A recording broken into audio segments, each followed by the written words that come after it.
Vamos então continuar o nosso estudo, as guerras do Islã. Maomé, nas recordações do dever que o trazia à terra, lembrando os trabalhos que lhe competiam na Ásia, a fim de regenerar a igreja para Jesus, vulgarizou a palavra infiel entre as várias famílias do seu povo, designando assim os árabes que lhe eram insubmissos, quando a expressão se aplicava perfeitamente aos sacerdotes transviados do cristianismo.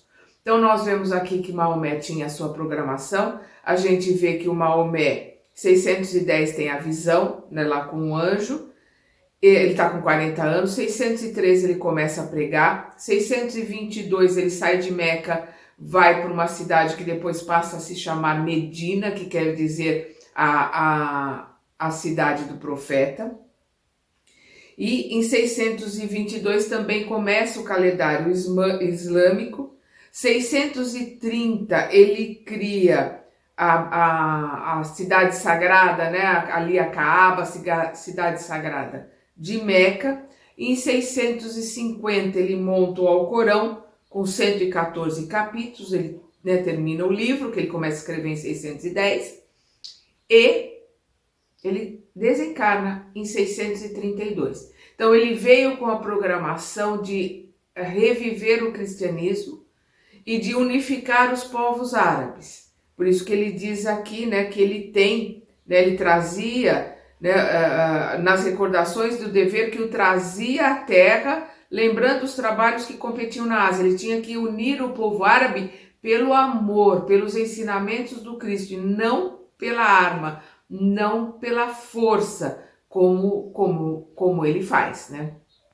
E que a colocação de infiéis eram para aqueles que estavam deturpando os ensinamentos do Cristo. E ele colocou isso para aqueles que eram insubmissos às suas colocações, aqueles que não o aceitaram como profeta, que aí através da espada ele passou a conquistar. Nós vemos que ele conquista o Marrocos, conquista o Egito, perdão, depois do seu desencarne, os seus sucessores vão ali para a Península Ibérica, né, que depois passa a ser Espanha e Portugal. Vamos continuar aqui. Com o seu regresso ao plano espiritual, a gente vê aqui que ele desencarnou em 632. Com seu regresso ao plano espiritual, toda a Arábia estava submetida à sua doutrina, pela força da espada, não pela força do amor, nem da palavra, mas pela força da espada, infelizmente. E todavia, os seus continuadores não se deram por satisfeito com semelhantes conquistas. Iniciaram no exterior as guerras santas, subjugando toda a África setentrional no fim do século VII, né? No fim dos anos 600, eles estavam dominando ali toda o centro da África e o norte da África. Nos primeiros anos do século imediato, né, no começo do século VIII, né, começo dos anos 700, atravessaram o Estreito de Gibraltar,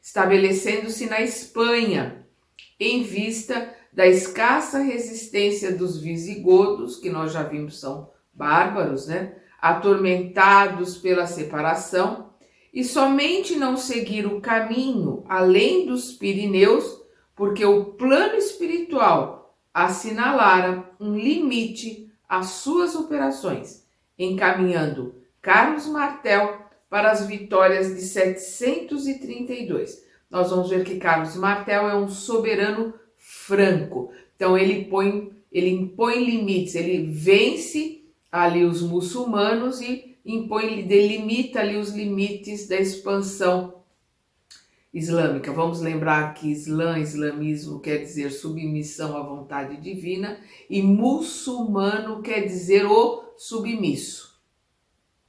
Então nós vamos agora,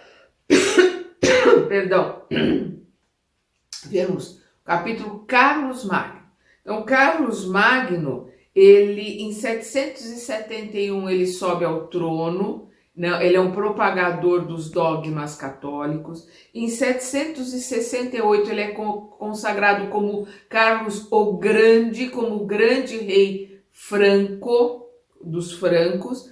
Em 774 ele acumula como rei dos lombardos e em 800 ele vai ser consagrado imperador, né, pelo Papa. Nós vamos ver aqui. Ele vai morrer, né, ele vai desencarnar em 814. Então, Carlos Magno. É depois dessa época que Jesus permite a reencarnação de um dos mais nobres imperadores romanos, ansioso de auxiliar o espírito europeu na sua amargurada decadência. É interessante aqui que o Emmanuel coloca que ele é a reencarnação, Carlos Magno é a reencarnação de um dos mais nobres imperadores romanos, mas ele não diz quem é, mas é um dos mais nobres imperadores romanos que Jesus permite que volte, né, para ajudar, para trabalhar ali, para tentar acertar as coisas, né, para tentar pacificar a região e trazer de volta os ensinamentos. Então vamos voltar aqui para a gente entender bem o que o Emmanuel está colocando aqui, que é interessante. E é depois dessa época que Jesus permite a reencarnação de um dos mais nobres imperadores romanos, ansioso de auxiliar o espírito europeu na sua amargurada decadência. Essa entidade renasceu então sob o nome de Carlos Magno, o verdadeiro reorganizador dos elementos dispersos para a fundação do mundo ocidental. Então é aquilo que a gente viu, ele sobe ao trono em 771, né? E depois ele vai ser dos francos, vai ser rei dos lombardos, né? Em 800 vai ser consagrado imperador romano. Vamos lembrar que ele foi, em outra vida, um dos grandes imperadores romanos. Então ele coloca aqui que Carlos Magno, o verdadeiro reorganizador dos elementos dispersos para a fundação do mundo ocidental. Quase analfabeto, criou as mais vastas tradições de energia e de bondade, com a superioridade que lhe caracterizava o espírito equilibrado e altamente evoluído. Num reinado de 46 anos consecutivos, né? Nós vimos lá que ele sobe ao trono em 771 e ele vai até 814, né, no trono. Então, num reinado de 46 anos consecutivos, Carlos Magno intensificou a cultura, corrigiu defeitos administrativos que imperavam entre os povos desorganizados da Europa, deixando as mais belas perspectivas para a latinidade, né, para os povos latinos, reorganizando tudo, deixando uma perspectiva boa, uma perspectiva para o futuro. Sabe Jesus quanto de lágrimas lhe custou o cumprimento de uma tarefa dessa natureza? O quanto foi difícil para Carlos Magno cumprir a sua tarefa, cujo desempenho exigia as mais altas qualidades de cérebro e coração. Mas, antecipando as doces comoções que o aguardavam no plano espiritual, numerosos amigos invisíveis que com ele haviam caminhado na Roma do direito e do dever. Quer dizer, aqui o que ele está colocando?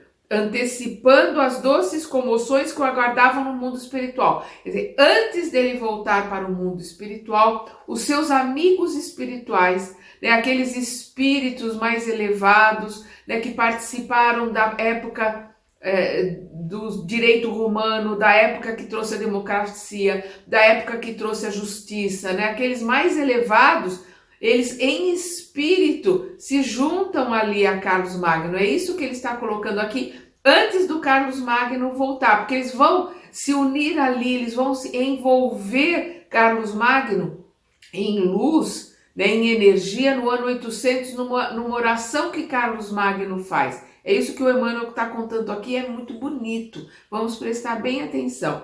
Mas antecipando as doces comoções que o aguardavam Carlos Magno no plano espiritual quando ele desencarnasse. Vamos lembrar que 14 anos depois disso aqui ele desencarna. Numerosos amigos invisíveis que com ele haviam caminhado na Roma do direito e do dever cercam-lhe a personalidade na noite do Natal do ano de 800, quando o seu pensamento em prece se eleva a Jesus na Basílica de São Pedro.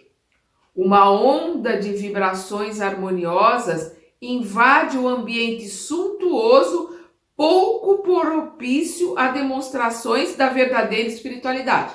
Embora o ambiente suntuoso, que o Emmanuel está colocando aqui, cheio de ouro, cheio de pompa, impróprio para uma verdadeira espiritualidade, impróprio para se dirigir a Jesus, porque aquilo ali é pompa e circunstância, mas os espíritos elevados, amigos de Carlos Magno, que o aguardavam na espiritualidade, se juntam a ele nessa oração que ele faz na Basílica de São Pedro no Natal do ano 800. Imagina ele envolto nesses espíritos de luz, a prece sincera, a prece do coração que ele faz nesse Natal, nesse 25 de dezembro aqui do ano 800. Leão III, que era o Papa na época, Leão III, o Papa reinante, porque o poder estava com o papado, né, estava na mão da igreja, sente-se tocado de incompreensível arrebatamento espiritual. Também com essa oração que ele faz ali. E com esses espíritos de luz que o envolvem, qualquer um, até os mais duros corações, seriam tocados por essa energia, por essa luz de todos esses irmãos um pouco mais evoluídos, reunidos ali, né? Então aqui. Leão III, o Papa reinante, sente-se tocado de incompreensível arrebatamento espiritual e, aproximando-se do grande batalhador do bem, cinge-lhe a fronte com uma coroa de ouro, enquanto a multidão designa-o em vozes comovidas e entusiásticas como imperador dos romanos. Então ele é coroado no ano 800 como imperador dos romanos, né, ali sendo louvado pelo povo, mas a gente vê que Leão III, ele é tocado por essas energias, porque nessa oração sincera que Carlos Magno faz, Emmanuel está colocando aqui, ele fica envolvido pelos seus irmãos espirituais, pelos seus amigos do plano espiritual evoluídos também como ele, não são espíritos evoluídos, extremamente de luz, mas já evolvidos, já com uma certa evolução, como diz Emmanuel, que o envolve ali. A gente imagina ele nimbado de luz, aquela energia. O Papa é tocado e coroa Carlos Magno como imperador romano. Ele acumula o terceiro título ali. Carlos Magno sente que aquela cidade era também dele. Vamos lembrar que ele foi um grande imperador romano. Parece-lhe voltar ao passado longínquo, contemplando a Roma do pretérito, cheia de dignidade e de virtude. Seu coração derrama lágrimas como Jeremias sobre a Jerusalém das suas dores, né? Profeta Jeremias, então o que ele coloca aqui, seu coração derrama lágrimas como Jeremias, profeta, sobre a Jerusalém das suas dores, agradecendo a Jesus os favores divinos. Decorridos alguns anos sobre esse acontecimento, o grande imperador busca de novo as claridades do além, quer dizer, ele desencarna, né? Então nós vemos aqui que em 814, em alguns livros colocam que foi 817, mas a grande maioria coloca que o desencarne dele foi no fim do seu reinado em 814. Então, decorridos alguns anos sobre esse acontecimento, o grande imperador busca de novo as claridades do além. Ele volta para o plano espiritual para reconhecer que o seu esforço caía sobre as almas qual uma bênção. Mas o império, por ele organizado, teria escassa duração. Tudo aquilo que ele faz, né, ele quando volta para o plano espiritual, ele vê que tudo aquilo que ele faz, todo o trabalho dele, cai sobre o povo como uma bênção. Mas, infelizmente, dura pouco tempo. E aí nós vamos ver aqui o feudalismo. Depois das nobres conquistas atenienses em matéria de política administrativa, depois das grandes jornadas do direito romano à face do mundo, custa-se a entender o porquê do feudalismo, que se estendeu pela Europa desde o século VIII até ao século XII. Então são 500 anos de feudalismo. O que o Emmanuel está colocando aqui? Por que custa entender? Porque com os esclarecimentos, com a filosofia, com todo o conhecimento que veio da época ateniense, com o direito romano, com a democracia que os romanos trouxeram, quer dizer, com todas as luzes, com todo o conhecimento, com toda a ciência, nós vamos ver que os romanos trouxeram as redes de esgoto, trouxeram canalização de água, construções mais confortáveis, conhecimento, estudo. Nós vamos ver que o feudalismo é um retrocesso. São esses 500 anos do feudalismo é um retrocesso em termos de comércio, porque o Império Romano vai ter uma única moeda, não vai ter fronteira, vão ter os comerciantes ali podendo se utilizar de moeda e se utilizando do câmbio. Vamos lembrar que lá em Jerusalém, né, na época de Jesus, ali no pátio do Templo de Jerusalém, onde se faziam a troca das moedas, né, se fazia o câmbio das moedas, né, para se realizar o comércio. Quer dizer, depois de tanto desenvolvimento, há um retrocesso. O feudalismo é um retrocesso. É por isso que o Emmanuel coloca aqui. Custa-se entender o porquê do feudalismo, por que tamanho retrocesso. Desde o século VIII até o século XII, figurando-se ao estudioso da história como retrocesso de toda a civilização. Então, figurando-se para por estudioso da história, um retrocesso de toda a civilização. Realmente é um retrocesso. Toda a unidade política desaparece nesses tempos de luzidas lembranças para a humanidade. Quer dizer, toda aquela época de lembranças de luz que a humanidade tinha de política, democracia, direito, estudo, conhecimento, ciência, desaparece.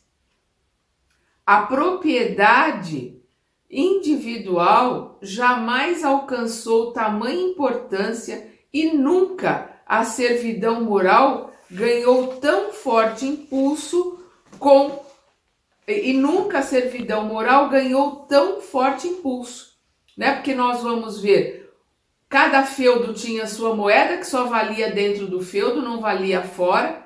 Os senhores, né, daqueles feudos eram como se fossem reis, o povo que estava ali buscando proteção por causa de todas essas invasões, né, dos bárbaros, dos muçulmanos, eles estavam buscando proteção ali, passaram a ser praticamente escravos. Então nós vamos ver um grande retrocesso.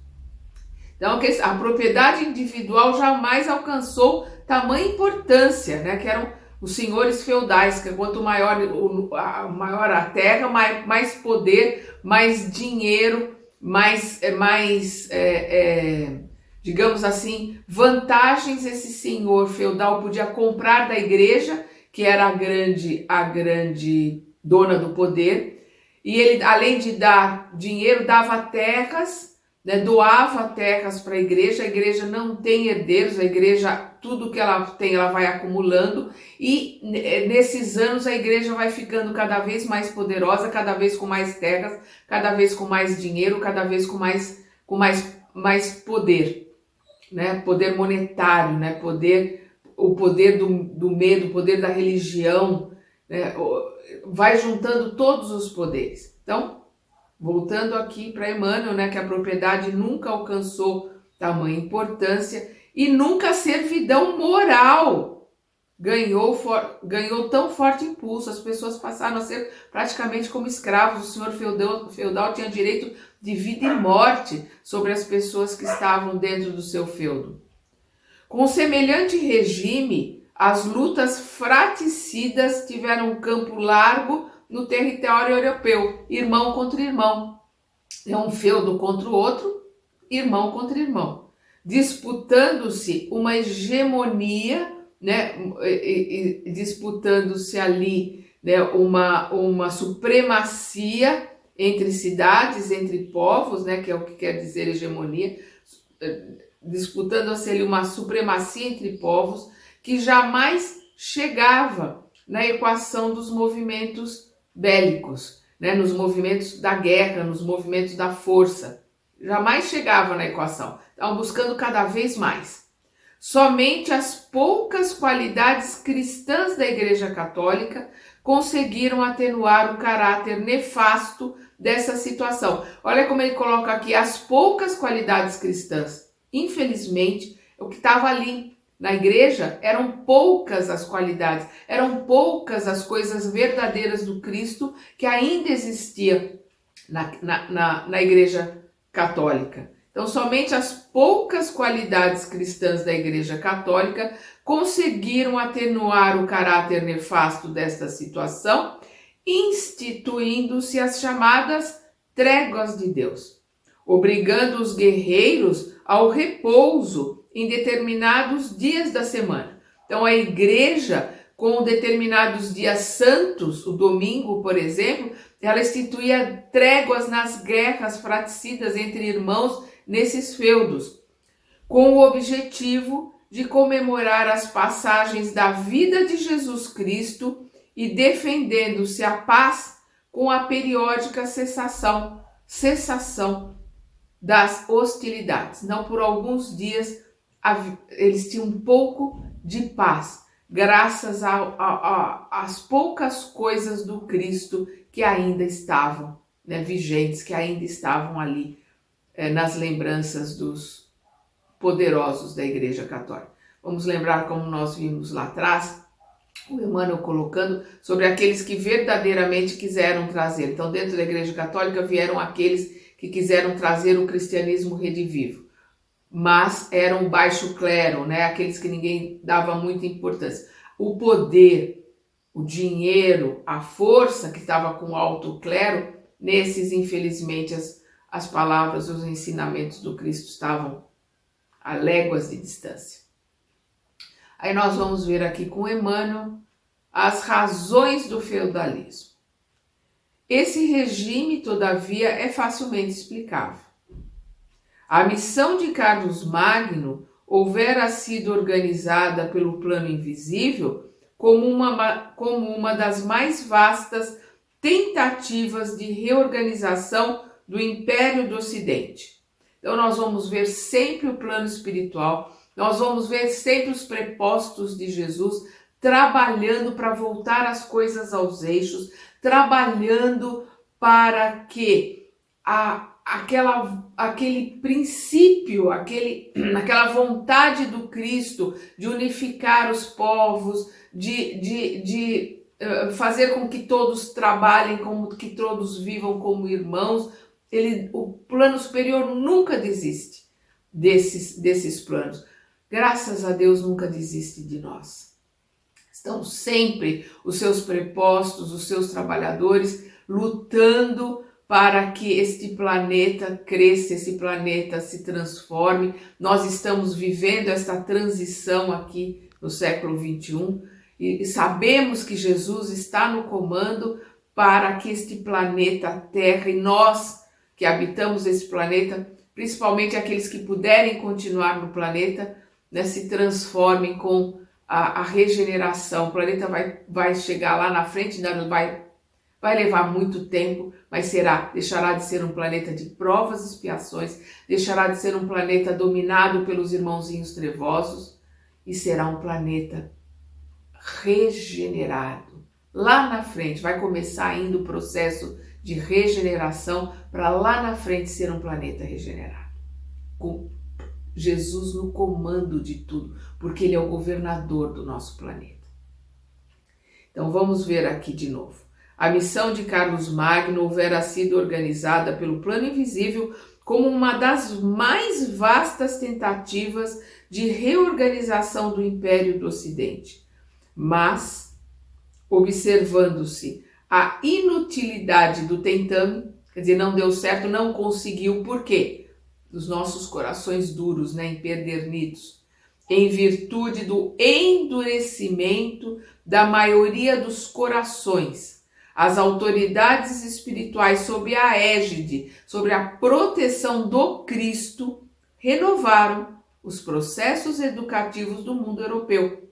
Então, no início da civilização atual, chamando todos os homens para a vida do campo. Quer dizer, estava um coração endurecido, não conseguiram entender, não conseguiram aprender, então vai voltar de novo para o começo, vai voltar para o campo, vai voltar para a terra, vai voltar a começar tudo de novo. É isso que o Emmanuel está colocando aqui. Renovaram os processos educativos do mundo europeu. Então, no início da civilização atual, chamando todos os homens para a vida do campo, a fim de aprenderem melhor no trato da terra e no contato da natureza. Então voltaram para o contato da terra, o contato da natureza, quer dizer, vamos voltar a começar tudo de novo para ver se aprende. Sob o comando do mestre, com seus prepostos, trabalhando para que houvesse o aprendizado. E aí nós vamos ver que o aprendizado foi por uma dor, o aprendizado foi por um sofrimento grande, porque a era feudal foi de escravização, de sofrimento, de abuso de poder, uma época difícil, onde o aprendizado foi feito na dor, no fogo, né? no cadinho, né? Que o cadinho é aquilo que eleva as temperaturas dos metais para purificar, tirar a sujeira dos metais. Então foi em altas temperaturas que nós começamos de novo o trabalho de purificação, de novo, por não conseguirmos aprender. Só o feudalismo podia realizar essa obra e as suas normas, embora grosseiras, vamos lembrar, né, o recrudescimento, andamos para trás, né, voltamos de novo praticamente para o começo do aprendizado. Então, com as normas do feudalismo, embora grosseiras, foram aproveitadas na escola penosa das aquisições espirituais, porque foram aquisições e aprendizados penosos, a ferro e fogo, onde a reflexão e a sensibilidade iam surgir para a construção do edifício milenar da civilização do Ocidente. Então, a reflexão e a sensibilidade iam surgir, né, através dessas altas temperaturas, né, dessa parte penosa, desse sofrimento, a ferro e fogo, dessa purificação através da dor, né, onde a reflexão e a sensibilidade iam surgir para a construção do edifício milenar da civilização do Ocidente, né, da nossa civilização, que depois, né, os povos, os latinos viriam para as Américas, né, a nossa civilização aqui, civilização ocidental, precisou de novo de ferro e fogo, precisou de novo, né, voltar para a natureza, sofrer o aguilhão do feudalismo, né, da dureza, do poder, rudimentar, né, todo aquele sofrimento para voltar a se lapidar, já que tinham perdido a noção e o conhecimento, voltar às suas raízes, voltar para aprender verdadeiramente os ensinamentos do Cristo para construir a civilização ocidental sob uma nova ótica, sob um novo aprendizado, já que não aprendemos antes. Somos nós que estamos nesse ir e vir através das reencarnações para aprender. E como nós estávamos falando aqui dos abusos e abusos do poder, no nosso próximo estudo nós vamos ver os abusos do poder religioso. Infelizmente, né, os abusos do poder religioso nós vamos ver no nosso próximo estudo. Até lá!